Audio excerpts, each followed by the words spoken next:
না শস্য ইলিশ। ও 30 টাকা কেজি মাছ বাবু ভেয়ে খাবে গো, জল দিয়ে বেশি করিস না, 8টা বাজে দেরি করিস না, 8টা বাজে দেরি করিস না।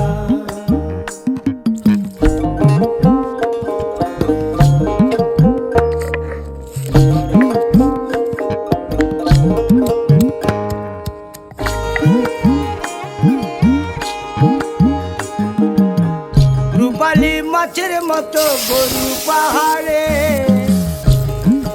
কালো দিঘির কালো জলে রূপের বাহারে, রূপের বাহারে, রূপের বাহারে। রূপালী মাছের মতো গরু পাহাড়ে,